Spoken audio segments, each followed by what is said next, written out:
Hey guys, Andy Hoglund here from SNL Stats and the SNL Review Experience, Raw and Uncut.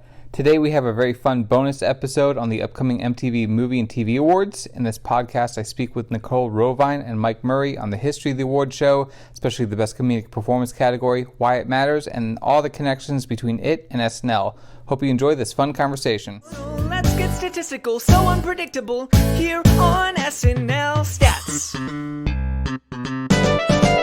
All right, guys, what is up? Welcome to SNL Stats After Dark, aka SNL Review, the Takeover Experience. My name is Andy Hoglund.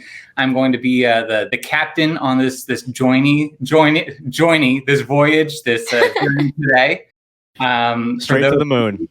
Yeah, that's right. Sorry, what'd you say, Mike? Straight to the moon. That's what you're taking. Yeah, straight from the hit, cut to the chase. We are going to be talking some MTV Movie Awards today.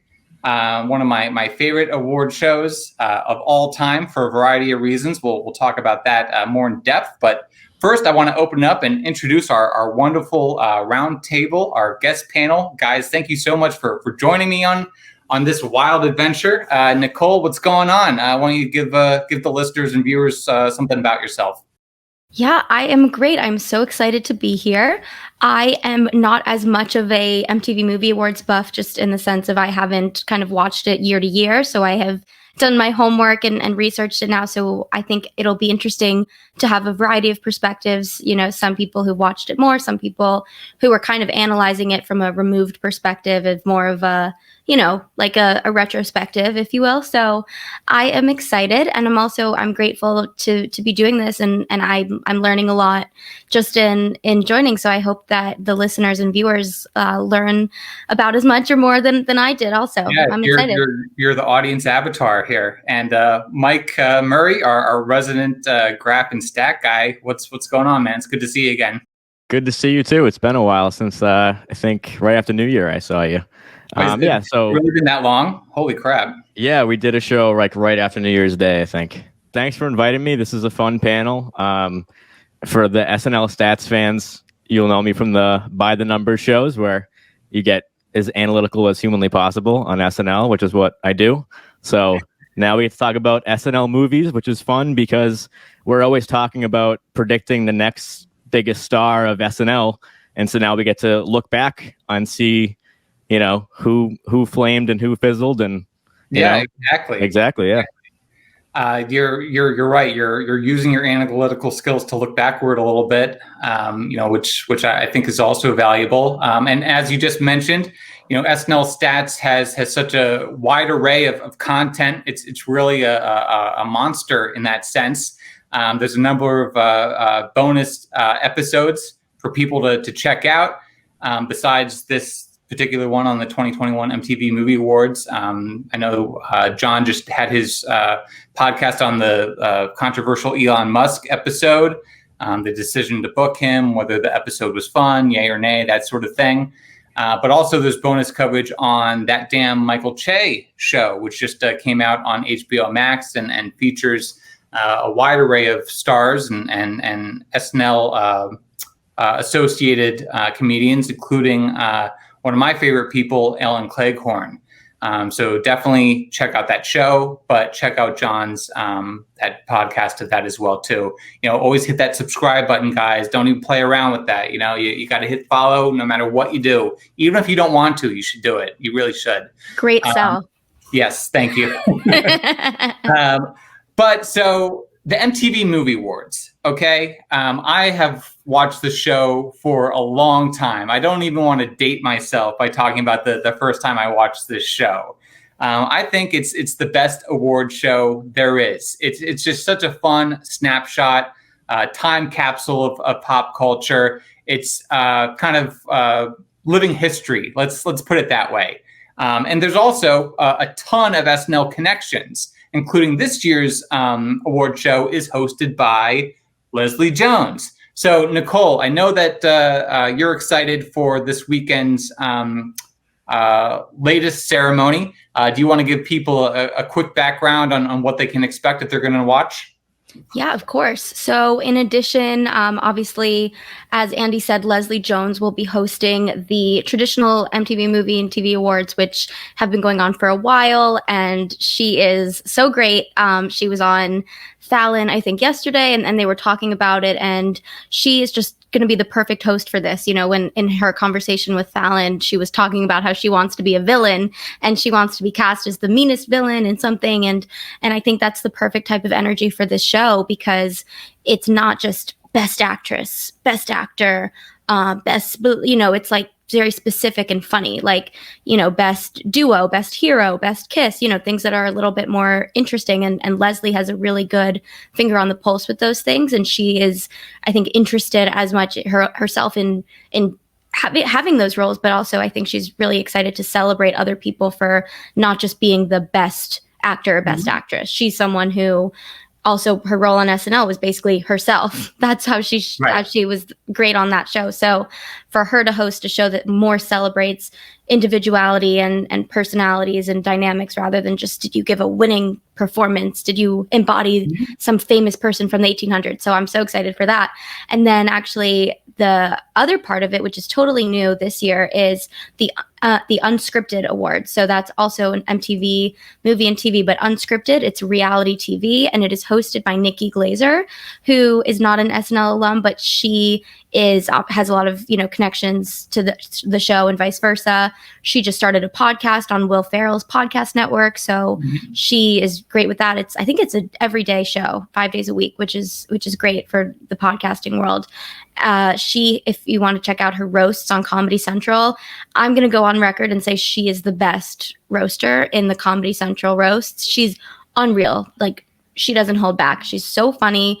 And when other people roast her, she takes it in stride. So for me, if she can take it in stride, she can dish it as much as she wants to. She's awesome. So that's going to be really fun. We are going to spend more time diving into the original movie and TV awards, since there's so much rich history there, and we're so excited to talk about it. But the other ones will be great. Maybe we'll be back next year analyzing that with a retrospective. But for now, we're going to focus on the one with this rich history. And with a lot of ties to SNL.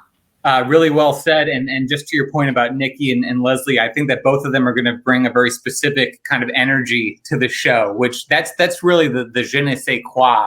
We'll talk about this more later as well too. So don't pause or stop watching the podcast or listening to the podcast. Hold. But being a host of award shows in general, it's a pretty particular skill set. And the question is, are people from SNL suited for that? So stay tuned. We'll talk about that more later. But let's talk big picture. Let's go 2,000 feet in the air, or maybe even higher. I don't know.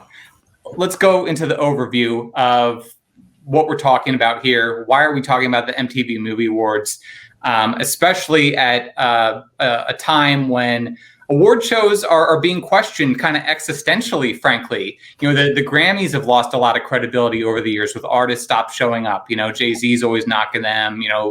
I feel like half the artists don't even go anymore. Oscars so white. We just saw that it continues to be a controversy and a thorn in the Academy's side. And then just this week, we saw the Golden Globes outright get canceled. So we're really at an inflection point in terms of award shows. And yet I would argue that the MTV Movie and TV Awards have done a particularly good job of embracing innovation and experimentation, and just been more progressive than a lot of their peers, which is not historically out of character for them, which we'll get into. So why do I love the MTV Movie Awards? I think that they do a really good job of capturing the zeitgeist in a way that like the Oscars don't necessarily always do it. If you go into the history of who's been nominated, there's so many performances that the Academy just totally whiffs on. Like, for instance, like Bill Murray for Groundhog Day, one of the great all-time performances, maybe not just in comedy, but of all time. He gets snubbed by everybody. He gets snubbed by the Oscars. He gets snubbed by the Golden Globes, for Christ's sake. He gets snubbed by X, Y, and Z. And yet the MTV Movie Awards, they nominate Bill Murray. So I think you see that in a lot of cases, guys like Bill Murray or Eddie Murphy, years before they get nominated by, something prestigious like the Oscars, they're at the MTV Movie Awards, which leads me into, what I really want to talk about is the comedic performance category. And I know that we have some stats on this that we'll get into, and Mike, feel free to jump in. But what I love about the best comedic performance category, especially, is it's the story of the modern film comedy. That ebb and flow, all the catchphrases over the last 30 years, all the big iconic characters, they've all been in this category. So you can kind of see the trajectory of, who was popular in the 90s through the 2000s, from Austin Powers to Napoleon Dynamite.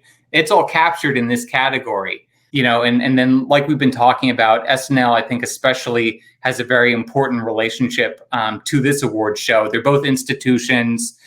They kind of mirror each other, so I hope that the rest of this conversation with you both, it's going to be part history lesson, but also part fever dream, if that makes sense. The best of both worlds. We can talk about different cast members who've been nominated at the MTV Movie Awards. We can talk about who's hosted as well too. So let's dive into it, shall we?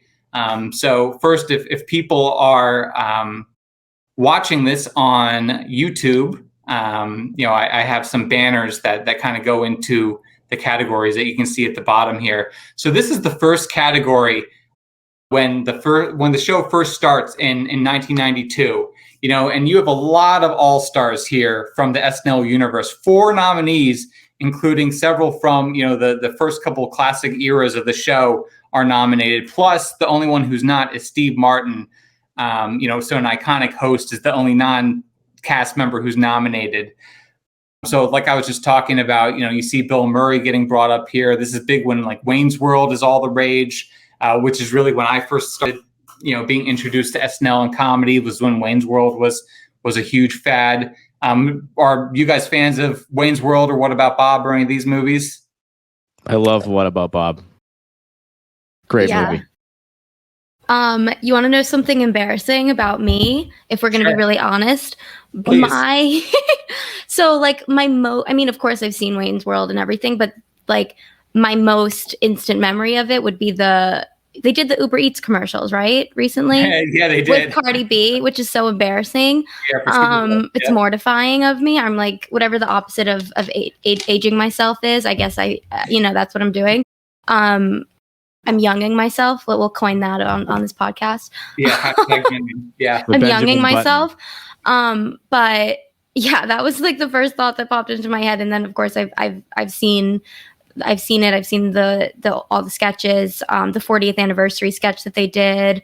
It's great. I mean, this category is just insane. Like, to imagine that by 1992 there were people saying SNL isn't what it used to be. SNL's dead. Like, just look at that, and it's like, wow, SNL is not just influencing the culture. Is it maybe even dictating the culture? Really, like, that list, it's SNL. Like, if anyone to not be a cast member, to be that 5th person, for that to be Steve Martin, like, he is SNL. As far as people who have never been cast members, he's like top 5 of people who you would put in your heart of the SNL sphere. Yeah, it's totally a murderer's row. It's crazy that Billy Crystal wins this year. Billy Crystal's like, I think he's like he's in his mid 40s at this point. You think of the MTV generation, MTV Movie Awards being, now it's like Gen Z and TikTok and, 16 and all that sort of stuff. And yet here we are in the first year, you have a dude who's been around for 20 years taking the category, which I don't really see happening now. Maybe it could, but, it shows how far things have come, that we're just full of these, kind of baby boomer legends who, granted, they're legends, but, the average age has to be, in the 40s for sure. But you bring up a great point about Wayne's World. Now it's like you watch them in 2021 and they're like the guys in this random Super Bowl commercial and you're like, what the hell's going on? But here they are, like, in their prime, getting recognized in a category like this. Like, this was like the biggest movie when I was in Cub Scouts. Like, it was just like all the catchphrases, all the scenes, like it you couldn't escape it. And I really think that there's something about comedy in the 90s that is like that, So if you go into some of these other categories, I have the scroll here at the bottom for folks on YouTube, but it's these living legends who just dominated comedy in the 90s. Robin Williams, Eddie Murphy, Whoopi Goldberg. You see the same names time and time again throughout this category. And then it's the rise of Jim Carrey, right? And Jim Carrey takes the prize like 3 straight years in a row, at least. Like, he just dominates it. Even something like Cable Guy wins. Do you guys have a particular favorite Jim Carrey moment or movie? I know that he just played Joe Biden on this most recent season of SNL. I'm going to be this is what I should say on a comedy podcast, but my favorite Jim Carrey performance is Eternal Sunshine of the Spotless Mind. No, it's a classic. With Kate Winslet. It's less comedic, but I love when serious, beautiful movies like that cast like the most, he's like the most famous comedic person you could think of. And for him to be in that serious, beautiful role brings a lot of humanity to it, in my opinion. So I love that movie. I could quote it like start to finish. I could watch it forever. It's one of my favorites. And I think it gave him a lot of humanity, and it was beautiful. Yeah. Yeah, you hit the nail on the head. I love it when you see these comedic guys get a more dramatic role, because they bring that sort of warmth and humanity, like you said, to the part. Mike, how about you?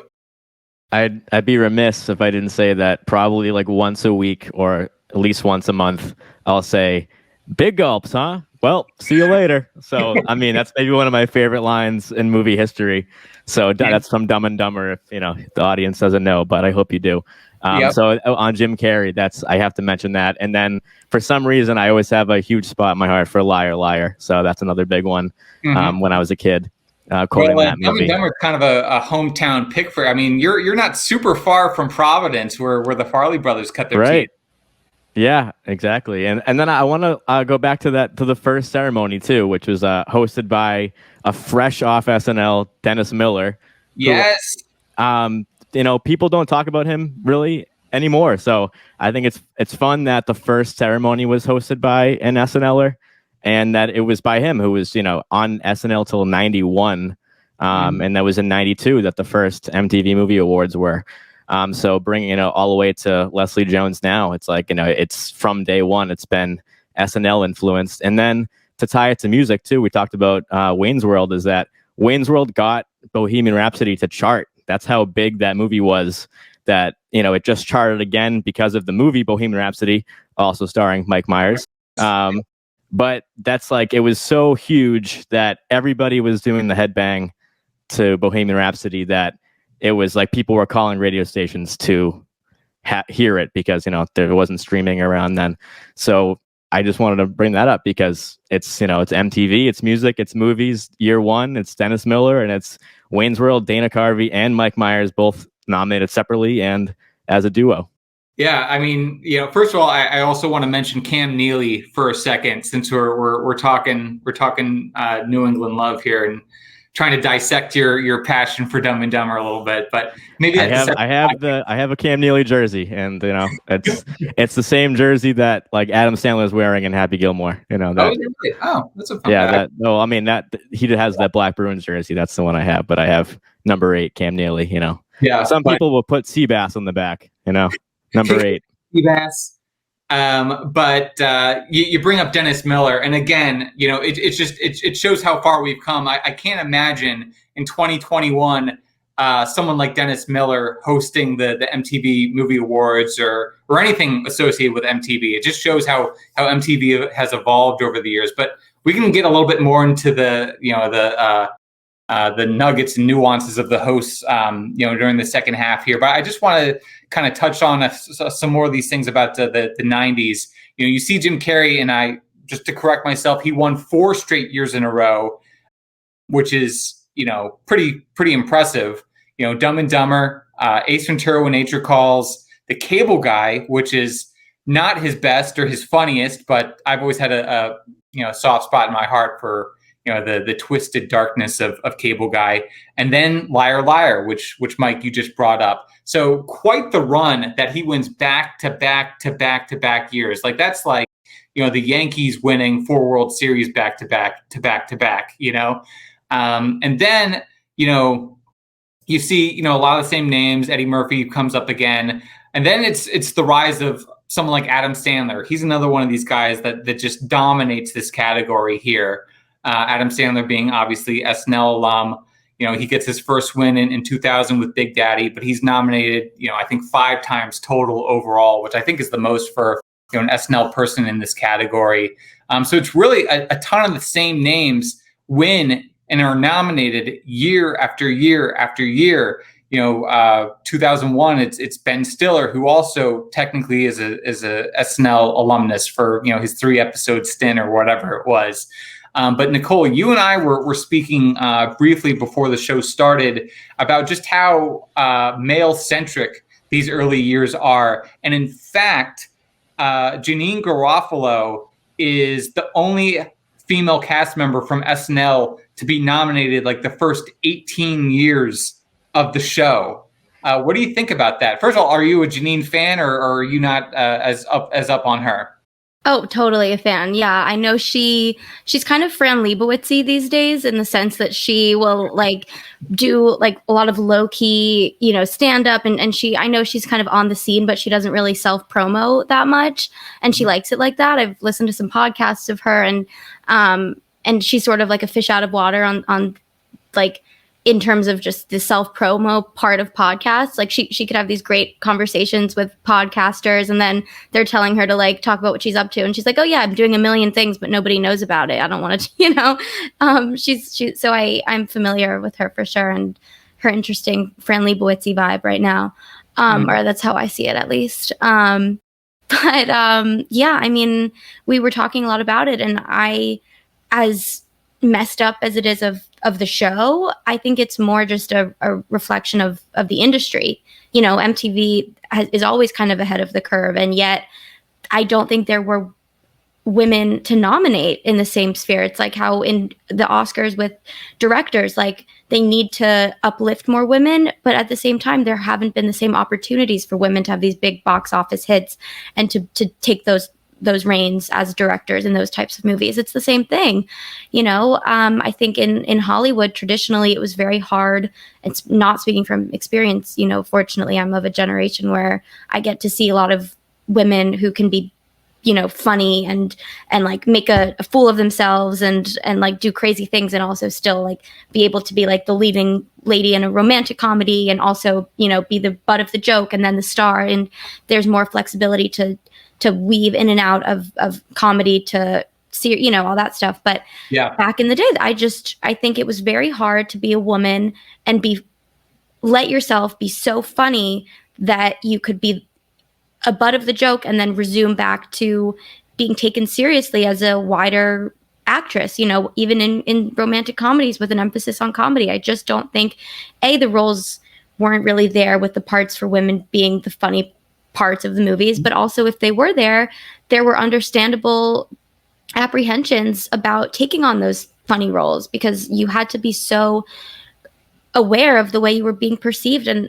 the decisions you were making, because you had to, at the end of the day, still be,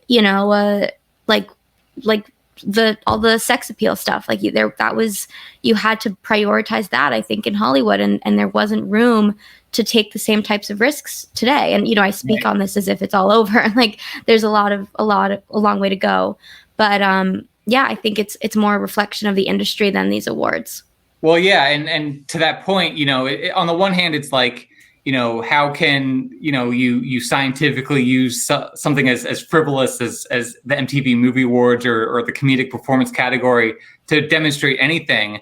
But, if as we're talking about, you look at the fact that Janeane Garofalo was the only SNL female cast member to be nominated the first 18 years, or to what you're speaking about, the first winner of the category wasn't until 2002 when Reese Witherspoon won for Legally Blonde. My favorite of all time. You don't even know. I'm sure. Well, you sound exact. My wife is the exact same way. We just rewatched it after Dumb and Dumber, of course. But Yeah, no, I think she really Reese kind of embodies what you're talking about, being able to manage both worlds, the dramatic and the comedic, so seamlessly. This is like when she won. I rewatched this today, like an hour ago. That when they were announcing, all the people that she was nominated with, and a lot of these same names that we've heard. I think Mike Myers, Eddie Murphy. It was the same year as Shrek, so they were both up for Shrek. Yeah. And Reese won, and it was the perfect role for the first woman to win this role. Was for Legally Blonde, Elle Woods. I mean, first, this is my favorite movie of all time. I like hands down, like literally. Yeah. So I'm getting emotional thinking about how she accomplished this feat. And it's perfect because it's about female empowerment. But it's also, you can be, maybe people have this sense of you that you're like ditzy, or you don't take things seriously, or you just want to go follow the guy and you want to go to Harvard for him. And that can be this perception. But then it's a reflection of the movie. In the movie, she proves herself to be actually really smart, really hardworking, really, much more than meets the eye. And it's the same thing on the other side of it in terms of Reese winning this award.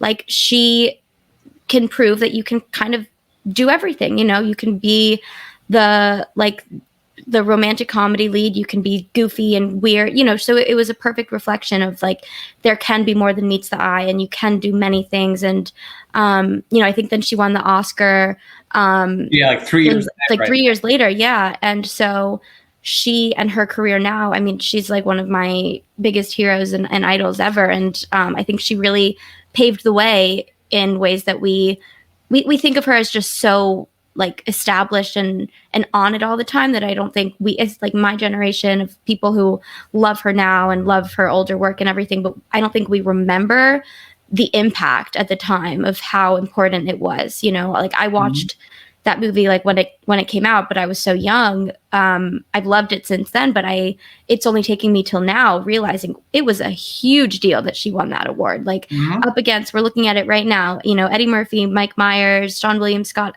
Chris Tucker, like some heavy hitters right there. Yeah, who all could have won the award, and I would have been happy for them, And Reese, it was a really beautiful, and I'm glad to anyone who is also like me and like appreciates Legally Blonde now and could quote the whole thing backwards, upside down in other languages.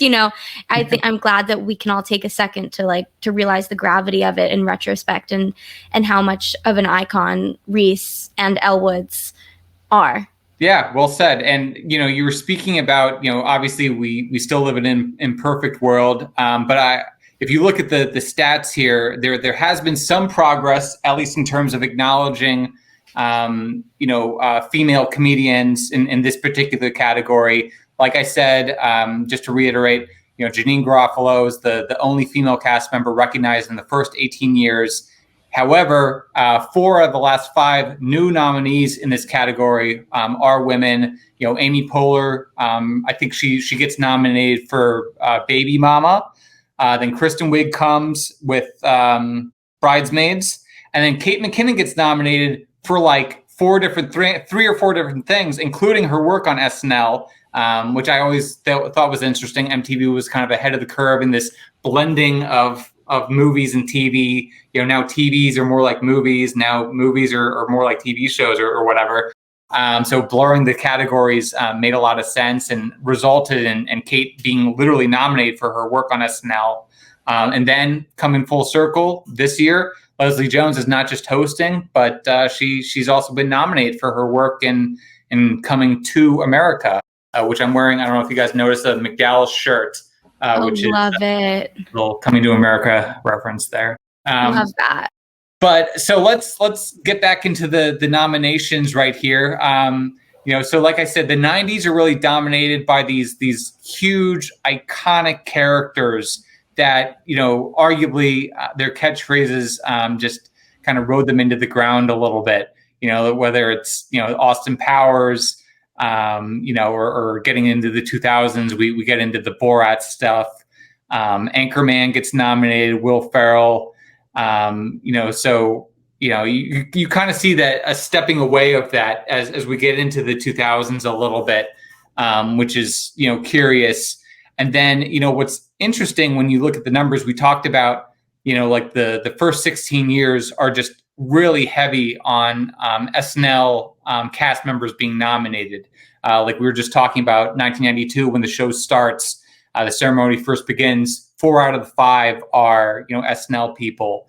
Then with the exception of, I think 1994, which is when Jim Carrey's dominating, like we talked about, we're seeing 2 or 3 people nominated almost every year for the first 16 years of the show. That's nearly a third of the time. 60% of the nominees are SNL alumni. 75% of the time, 40% of the nominees are SNL people. So it's, long story short, over the first half of the year, it's just a ton of SNL people. But the last 12 years, we've seen a change, and there's been maybe one person, but maybe not, from SNL nominated in this category. So it's becoming way less, comedy is becoming way less centralized, which means SNL has, historically had less of an influence over the last dozen years or so in this category. And you're seeing more comedy voices from other sources, not just SNL. It's people from all over the place, whether it's Reese Witherspoon, or who have you, Tom Green being nominated for Road Trip. I don't know why that popped out. Parker Posey for Scream 3. So you're seeing more variety, and over the last couple of years, less concentration just on SNL. So any general thoughts on the trends that we've seen, whether it's the 90s guys or whether it's less SNL people being nominated? Sure, I'll hop in just on talking about women in movies and TV. Is I feel like studios weren't willing to, it's sad to say, but risk having a female-led movie where they tiptoed into TV with definitely Elaine Bennis on Seinfeld's a big one, Murphy Brown, Candice Bergen, like successful, funny women that were getting Emmy nominations and things like that. And then so it took a while. I'm glad we talked about Reese Witherspoon. And then I think if you want to move forward, it's Bridesmaids is really the glass ceiling breaker of the next era, SNL or not. Obviously has a lot of SNL connections. But I think that's really the reason. And I think we're seeing that now too, with studios being more willing to have a person of color lead a movie. And the success of the Fast and Furious series, which won a big generation award, the MTV Movie Awards, because studios are finding that people are happy and they want to go sponsor and patronize movies that have either female leads or people of color leads. So we're seeing that trend. But to what you said about comedy being less centralized, I think there's so many options and people aren't all seeing the same movies. I feel like when obviously you're in middle school, you're going to quote the dumb comedy, but there hasn't been an emergence of like a line or a movie that everyone knows where Anchorman, where's the Borat today? Where's the Anchorman today? They're just not happening. So it's not saying that things aren't funny anymore, but there's definitely not a thread going through with movies that's really cutting through to people. Maybe because a lot of the actors are moving to series. I mean, Netflix is taking, and Amazon, Hulu taking a lot of those big name actors away from movies to TV. People are staying home and watching that stuff. And I think it's because, there's so many options and there's not that one movie of the year. Like I remember Wedding Crashers being like so huge. I saw that in theaters, I think twice. And I was saying, it's a gift, Todd. It was a gift, Todd. I'm taking it with me and I'm keeping it, whatever. It was the painting that Vince Vaughn received in Wedding Crashers. So movies like that everyone was quoting, and Anchorman, I think, being the biggest one. And like you said, Borat as well. Yeah, I wonder if that era is gone just because, like you said, people are streaming more. I remember, like, Nicole, you were talking about Tiffany Haddish, and she really stands out as kind of the last person that really jumped. And Girls Trip, right? I'm totally. There's been so many. She's been in so many Trip movies lately that I didn't want to say Bad Trip and be wrong, but like that's like really the last example of a movie that jumped out where it was hilarious and it was great to see with like a big audience and whatnot. But Mike, getting back to like the stats part of it, you've put together a helpful graph that I wanted to flag for the people watching on YouTube here and for the people listening in their earbuds. maybe you could kind of take us through what you have here a little bit. Sure. And as we're wrapping up the best comedic performance category, the number I have is up to this day, which we have Jason Sudeikis for Ted Lasso, and like you said, Leslie Jones for Coming to America. There's been 45 SNL alum, and I include John Mulaney in that, out of 142 nominees. So that's 31.7% of the actors nominated for Best Comedic Performance. 31.7% of them have been SNL alum. So, I mean, it's basically 1 out of 3 is SNL. And if we did this podcast 5 years ago, that number would probably be about 40%, but there's been a big dip. All right, Mike. So you've done such a great job pulling together this nifty graph here that takes a look not just at comedic performance, right, but all the nominations. Do you want to walk us through it?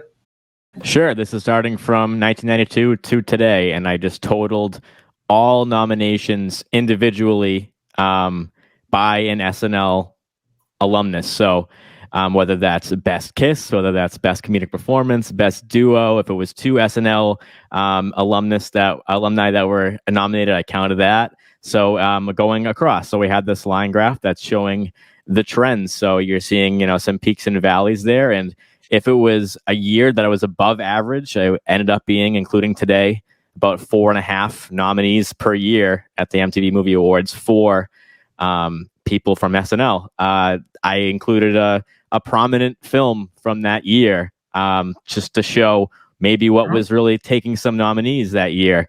Definitely some big ensemble pieces like Bridesmaids, Anchorman and its sequel. Shrek has a few SNLers, and the Austin Powers movies, Tommy Boy, and Wayne's World at the very beginning. So if you're not seeing it on the screen, you're listening, that's what we're looking at.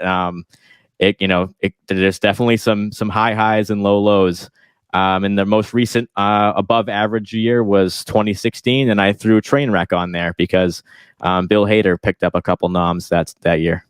Yeah, that's great. And speaking of Trainwreck, I want to say R.I.P. to Norman Lloyd, who just passed away this week. He had his last film performance in Trainwreck. If folks don't know, he started out in movies in the 1940s with Alfred Hitchcock and worked with Orson Welles for a long time, and ended up passing away at I think 106 years old. And his last movie was working with Amy Schumer and Judd Apatow. So that's just an aside, but this is excellent work, Mike. And it really kind of illustrates, I think, how you had such a heavy concentration of SNL centric movies for so long, and then there's a period where it's just they're not as prominent, barring a Bridesmaid popping out and really rejuvenating the show's prominence. And it looks like we're in a little bit of a lull over the last couple of years as well too. So definitely appreciate you doing this. No problem. Yeah, it was fun to look back. I don't think, unfortunately, we'll see it happen again. But I think when Nicole said earlier that I think that people are saying SNL isn't, everyone loves to say SNL isn't as good as it was before. I think that's totally not true. But if you look there in the 90s and 2000s, the Hollywood was being driven by SNL actors, including Ben Stiller. Of course, he was so big in those decades. But I mean, where would we be without Will Ferrell and Adam Sandler leading comedy for 2 straight decades? Honestly, and oh, sorry to interrupt, Nicole. Did you? Yeah. Oh no, that's okay. I was going to challenge you. Actually, I think that we're going to have a huge resurgence in that proportion, and that's because of this new trend of cast members staying on longer and having more projects while balancing projects. But I think that it's going to make the show more relevant because there will be more people on the show and also simultaneously in other huge projects. And that will in turn bring more relevance to the show. A lot of the most famous cast members, some of them are the most famous because of their personal lives at Pete Davidson, but some become the most famous because they're also in other things that bring them big prominence, during their time, like Will Ferrell at his time, Kate McKinnon during, this time, Kristen Wiig stayed on another year after Bridesmaids. So stuff like that. I think that cycle of, them being in something else while they're on the show will bring more relevance to the show, cyclical. So all that's to say, I think cast members will become more relevant, not just while they're on the show, but in the long term, because they'll be building up more for that long-term success while they're still on the show and building up their resumes. And then once they're off, I think they will continue with more success than maybe people who weren't also exploring multiple projects while they were on the show in the past. Yeah, I definitely think that there's a couple of things here. I definitely think that the show goes through like peaks and valleys. But Nicole, to your point, it certainly seems like Lauren is letting cast members kind of juggle both at the same. They can stay on the show, but then they also can do their shrill or their that damn Michael Che, which was not always the case. There were situations where cast members had a choice. You either stay on SNL or you go be John Lovitz and try to be a movie star. But the one thing that I think is interesting about what we're talking about here with the MTV Movie Awards is, you saw this concentration where guys just were dominating. Like I just checked the stats here, and Adam Sandler in just the comedic performance category had 10 nominations. Will Ferrell, who we're just talking about, Mike Myers, and Ben Stiller, who we're just talking about, they all had 5 nominations just in this category alone too. So the question is, who's going to be able to make that transition to movies? I think this is what we're talking about. Who's going to be able to even come close to those type of stats? And I wonder if, we keep saying this, but just to underscore it, if the movie business is so different, if the comedy movie business is so different, we're not going to see someone really get that close. Like I'm looking at the numbers from the last decade. Like Amy Poehler, Kristen Wiig, Kate McKinnon, they all just got 1 nomination, and then they've never really gotten that second role or that second year. The only closest that we've had in the last decade is Jason Sudeikis has randomly gotten 2 nominations. One for, I forget if it was like We're the Millers or what it was, the first nomination. I think it was We're the Millers. And then the second one is because he did Ted Lasso, and TV is being blurring with like movies. So it's not even like a second movie role. You know what I mean? So it kind of shows, and I'll leave us on this note before we talk about hosts for a moment. It just kind of shows that over the last 30 years, the business has changed, and being a comedian, especially a huge star coming out of SNL, it means something different from what it used to, both in a good and bad sense, if that makes sense. So the SNLers who have hosted the show, it's a pretty illustrious group. So just wanted to kind of to draw this out. It's 6 SNL alum host in the first 6 years. So that's a pretty high concentration. But we keep talking about how SNL has maybe declined a little bit in a few ways. Leslie Jones is in fact the first cast member or former cast member to host in the last decade. So you go 6 out of 6, and now it's 1 out of 10. A couple other things that are noteworthy. Jimmy Fallon and Mike Myers both hosted twice, which I was always kind of surprised that Mike Myers came back in 2008. I always think of Mike Myers as like a 90s guy, but I guess he was trying to plug like Love Guru or something like that, If we look at the last 10 years, though, we do have Sudeikis and Conan O'Brien. Conan O'Brien was an SNL writer. So yeah, Sudeikis was 2011. Okay. Sorry, and right outside the 10-year mark, though. Well, the last year there was no ceremony, so I'm going by. This is the 29th year this year, so it would have been the 30th. If 2020 happened. And then we had Andy Samberg right before that. And I wanted to point out that Andy Samberg, Jimmy Fallon, and Sudeikis hosted while they were SNL cast members. So I thought that was interesting. Oh, that is interesting. So they were the only active SNLers to host.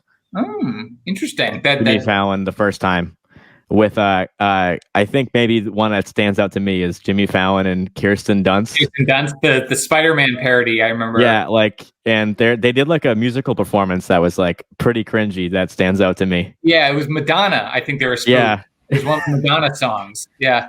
Wait, which were the 2 who you said were cast members while they hosted? Andy Samberg, Jason Sudeikis, and Jimmy Fallon. Right, so 3, right? That's what I thought. See, we're talking about being relevant while you're on the show. Like I think that Fallon, was I guess 20-ish years ago, but Sudeikis and Sandberg, that was the last time where it felt like being on, with the digital shorts, and then Sudeikis was touched so many different areas of the show and was in so many different types of sketches that there was a collective sense, I think, at the time of like, oh, what's the digital short going to be this week or whatever, in a way that we haven't had. I guess the closest thing would be the 2016 election with Kate McKinnon and Alec Baldwin. It had some element of that, of the what's it going to be this week. There was a lot of momentum about watching it live. But I'm curious if we're going to have another resurgence of that. I mean, more and more people, my age who graduate college, like, don't go off and get cable, Most people I know who move out of their parents' houses don't have cable. So, I mean, live TV could be dying. I think SNL isn't, like, people will watch it on YouTube, but there's a lot to be said for, can it still have the same type of relevance because people aren't gathering around and watching the same way that they used to have to. You used to have to watch live in order to watch it at all. Whereas now, because you don't have to, like, there isn't that same momentum around something where everyone's rallying together around something. Mm-hmm. Yeah, no, I think that's really well said. And I do agree. It feels like that Sandberg Sudeikis cast, was, I don't even know how to put it, but they were part of like a real, I guess, like a golden age or something, where people were tuning in, and then they all went off into big careers post show and whatnot. And, I mean, I guess the jury's still out on whether this cast will do that or not, but they haven't left the show, so we can't tell. They keep doing their projects while they're on the show. But so in terms of hosts, just to summarize it, 29 years, like Mike said, 13 former cast members have hosted. So I don't think I'm counting Conan in this, which is 44%. The first 20 years, 12 hosted, so that's 60%. And then, we have Leslie Jones over the last couple of years, but in the first decade, that's a 70% ratio. So it's still fairly lopsided. So yeah, that kind of covers all the factoids that I wanted to get into, guys. Is there anything that you guys wanted to touch on in terms of, different people who have been nominated in comedic performance who hosted or anything like that? I'd like to jump in on just the best movie category, because it is the MTV Movie Awards. Can I do one just to wrap up best comedic performance, and then we'll switch gears? Just briefly. So Tiffany Haddish for a second. So I'm pretty sure she hosted at the MTV Movie and TV Awards the same year she won for Girls Trip 2018. Is that right? Or was it the year prior? I believe it was. She hosted in 2018. 2018, yep. And that's the year she won, right? So she won. She also won. She was the first Black woman to host these awards. She won the Emmy that year. I think it was that year for outstanding guest actress in a comedy series for SNL. So to me, and that episode was incredible. Like she is really something. She just won a Grammy halfway to the EGOT. So she is amazing, and I'd consider her, for winning. Not a lot of people have won outstanding guest actor or actress. It's a huge, like a huge deal. Like Tina Fey, Eddie Murphy, Betty White won when she hosted, but it's not a super long list. So it's really an honor to be on there. And that year was just such a breakout for her. And it was the last time I can remember that you said, Andy, that people were really all rallying around something, and everyone was aware that, oh my gosh, Tiffany Haddish, like, she's something. Like, this was one performance in this movie, everybody was just talking about it. Whereas most of the time now, like, you don't have that moment. So that just to bring the attention to that. Now the question is, you just made me think of this. Tiffany Haddish wins, I think, for during the year that she's hosting. Leslie Jones has that opportunity this year. That would be an interesting factoid that I don't think I've looked into. How many hosts have won the same year that they hosted, Or how many, I bet a lot hosted the year after they won. I'm curious about that as well. Yeah, because then they have the shine and they have some momentum in their career. I think Janine Garofalo was nominated right after she hosted. Yeah, I think the year right, after. 96. That's when Janine really starts. She stars in Truth of Cats and Dogs. That's when Janine really has her moment in the mainstream. And to Nicole's point, now she's kind of under the radar a little bit. Last time I was in New York, I saw her at a very small club. That's her thing. Long Island City, I think. Yeah, which was so cool because it's like you're up there with a living legend. It's like 20 people in the room, and a living legend's right there doing stand-ups. Yeah. Super nice, by the way. Very down to earth. That's good to hear. But so, Mike, you were going to kind of take us big picture. We're talking best movie. What do you got? Yeah, I just thought it was interesting to look at because at the top of the show, we're talking about our adoration for this show is that it's like kind of a no rules award show. Like I like how they include comedy where the Oscars don't, but they'll nominate horror, they'll nominate comedy, and they nominated like 12 Years a Slave and Schindler's List and Titanic and like movies that won Best Picture at the Oscars. So there's really no rules, and but I think they gave the award to like Menace to Society instead of Schindler's List or something like that. I love that though. I love that. Yeah, so it's you really don't know what's gonna happen. They'll nominate basically anything, sometimes good or bad. But so I was like, how much does SNL?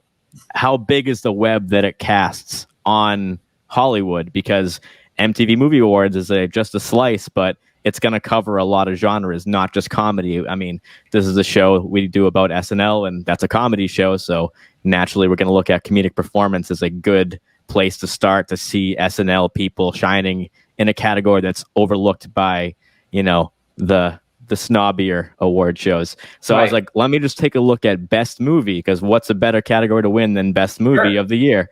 So I looked at all the nominees and winners of best movie since the MTV Movie Awards started in 92. And, winners and nominees. And I found that 30 best movies featured an SNL alum in some capacity, either as a lead or as a secondary. And that includes Ellen Cleghorn in Independence Day. So shout out right there. And that's, the winners were A Few Good Men with Christopher Guest. Yeah. Pulp Fiction with Julia Sweeney. There's Something About Mary had Ben Stiller, Chris Elliott, and Sarah Silverman. Yep. Wedding Crashers had Will Ferrell. And then The Avengers and The Avengers Endgame had Robert Downey Jr. But there's just so many great. And like I mentioned earlier, 12 Years a Slave. Taron Killam's in that movie, which is pretty fun. We know about Shrek and 50 First Dates, but there's just so many. Anthony Michael Hall is in The Dark Knight. Yes. Rob Riggle in The Hangover. Things like that. Casey Wilson in Gone Girl. So I was like, there's a lot of good names to dig up right there. They aren't just like, being a great comedic voice actor. Yeah, you're singing my song on this one, Mike. Like, this is exactly what I'm talking about. So I think you hit the nail on the head. All right. This was my moment to jump in. But all right, so we have the awards in a couple days here. Is there anything that you guys are looking forward to? Let's leave it on that note. Nicole, what are you thinking about when you're watching this weekend? Well, we're talking about SNL adjacency. I'm curious. So Scarlett Johansson is receiving the Generation Icon Award or something. Yeah. And, she's very SNL adjacent, being married to Colin Jost and a 5-timer. So, to me, that's sort of in the family. It is in the family.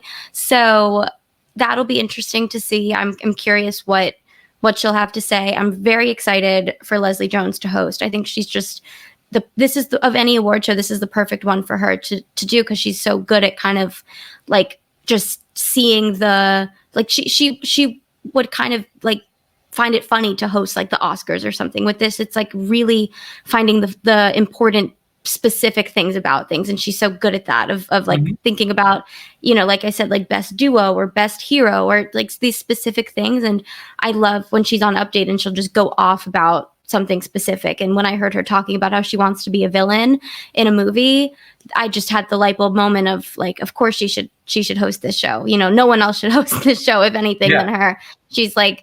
So I'm really excited for that. I think she's going to bring a lot of light and interesting takes, and a lot of just the kind of humor that I think people need right now.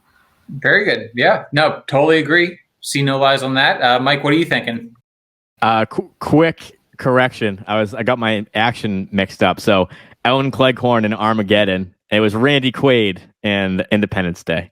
Yeah. So those were those little parts. And to answer your question, important to stay accurate. We don't want the people losing faith in us. So thank you. No, of course. It'll be in the paper on Monday. Yeah.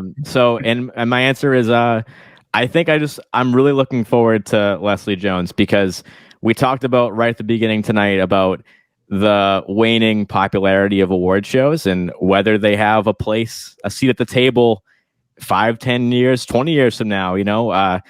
Kids today aren't watching sports as much. People aren't watching award shows. You have your phone in your hand, you have your tablet, you can make your own adventure. You don't have to just watch what's on. So we saw the Oscars after Jimmy Kimmel have no host after the Kevin Hart controversy, and now people are like, you know what, we don't need a host. And the Golden Globes, we don't need those either. Like, we're making these, I don't consider them really cancellations as much as, saying, there's not enough room in the bag for this trip for the Golden Globes. We have the Oscars, they're not going anywhere. They're 93 years in. So I think Leslie Jones has a big weight on her shoulders of legitimizing a host. I think she's going to do a great job. So I'm not really nervous for her. I think, she's a great person to get up there, and the live aspect, post 2020, in COVID. So having a live audience, having a real host talking about what we're interested in right now, there's a category we didn't mention, breakthrough star. I'll predict it's probably going to be Reggae Jean Page for Bridgerton, things like that.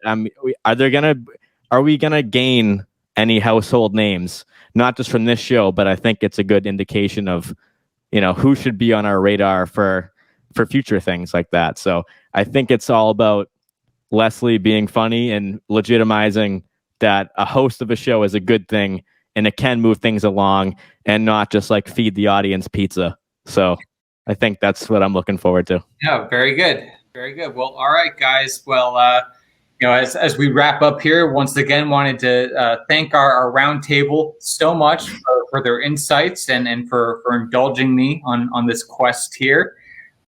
Nicole, do you have anything that you'd like to plug?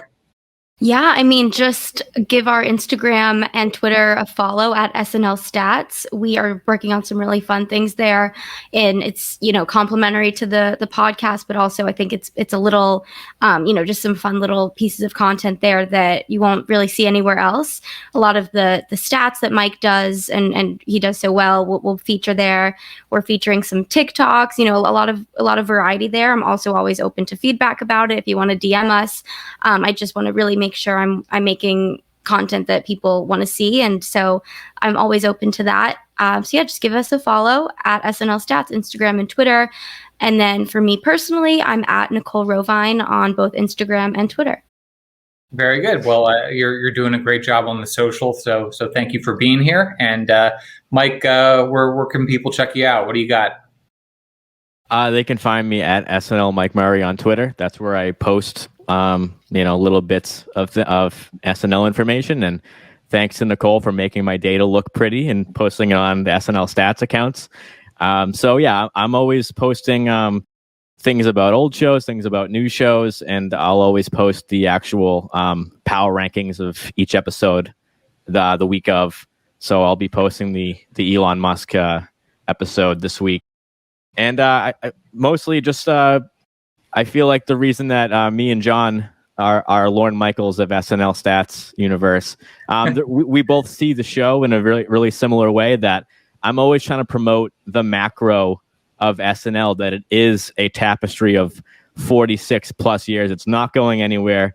We're gonna reach 50. We're gonna reach 60 seasons of this show. It's really not going anywhere. So even when it's bad, it's good, because you look back at it and it's a moment in time. We always use the word time capsule. It really is. It's ripped from today's headlines. So I always just look at that and try to make numbers out of that. So I always say the same thing. I'm making stats that haven't been invented yet. So I want to, just share that information and get people excited about SNL past, present, and future. Well, people love you for it, for sure. And just to echo that, every sketch, every season is just another drop of water in the ocean of pop culture that makes up this grand adventure that we're all on together, which is why full circle I personally have always had a soft spot for the MTV Movie Awards for similar reasons. What they say about American life or what young people are into or what's going on in current events. So also I would be remiss to also not plug the upcoming SNL Stats content. Keegan-Michael Key is obviously hosting SNL, and then we have one more episode wrapping up season 46. Check out, as was just said, the Elon Musk episode. And then once again, check out the Dan Michael Che, bonus episode of SNL Stats. Feel free to hit me up on SNL Review. Check out my, recaps over at Entertainment Weekly. Should have some additional pieces dropping in the next couple of days or weeks with SNL alumni. But like I said when we started the show, if you do nothing else, watch the MTV Movie Awards. But also, the most important thing is subscribe and follow to SNL Stats. That is, if I leave you with anything, it is the need to do that. So please, we will end on that note. Thank you once again to Mike and Nicole. Thank you very much to John, and thank you to you, the listener, the viewer. Hope you guys got something out of this. Take care, everyone. See ya. But we're here for the numbers as well. So let's get statistical, so unpredictable here on SNL Stats.